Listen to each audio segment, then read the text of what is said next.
कल भरोसे की बात हुई थी। आज उस भरोसे की पहली असली परख होने वाली है। सवाल यह है, क्या बड़े घर के फैसले अब चौथी बहू के साथ लिए जाएंगे? आज का एपिसोड कल की जिम्मेदारियों के बाद एक थोड़ी सी तनाव भरी सुबह के साथ शुरू होता है। घर हमेशा की तरह बड़ा और शांत है, लेकिन इस शांति के अंदर कुछ फैसले पक रहे हैं। कल जिस तरह चौथी बहू पर भरोसा दिखाया गया था, आज उस भरोसे को काम में बदलने का वक्त आ गया है।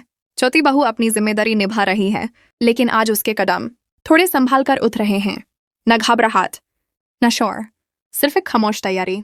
उसकी आंखों में साफ दिख रहा है कि वो इस मौके को सिर्फ जिम्मेदारी नहीं, अपनी पहचान बनाने का रास्ता समझ रही है। एपिसोड 399 में धीरे धीरे ये महसूस होता है कि बड़े घर के कुछ लोग अब भी पूरी तरह तैयार नहीं हैं। उन्हें लगता है कि भरोसा दिखाना एक बात है, लेकिन फैसलों में शामिल करना अभी भी मुश्किल है। कुछ चेहरों पर उलझन है, कुछ पर हल्की सी नाराजगी, और कुछ पहली बार सोच रहे हैं कि शायद छोटी बहू गलत नहीं थी। इस एपिसोड का सबसे भारी पल टैब आता है, जब एक जरूरी फैसला लिया जाना होता है।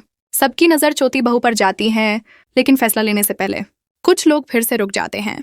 वो बिना गुस्सा किए, बिना आवाज उठाए सिर्फ अपनी बात रखती है।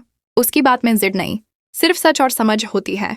आज के एपिसोड के बाद ये पूरी तरह मुमकिन है कि अगला एपिसोड में छोटी बहू को घर के और फैसलों का हिस्सा बनाया जाए। ये भी हो सकता है कि कुछ लोग खुलकर उसका साथ देने लागें, लेकिन ये भी साफ है कि जो लोग अपनी सोच बदलने से डरते हैं, वो इतनी आसानी से पीछे नहीं हटेंगे।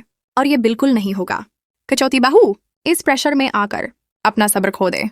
नहीं, ये मुमकिन है कि बड़े घर की पुरानी सोच एक ही दिन में टूट जाए। आज का एपिसोड ये के कर जाता है कि भरोसा मिलना शुरुआत होती है, लेकिन उस भरोसे को निभाना असल इम्तिहान होता है। बड़े घर की छोटी बहू आज फिर याद दिलाता है कि जो खामोशी से आगे बढ़ता है, वो धीरे धीरे बड़े घर की सबसे मजबूत आवाज बन जाता है।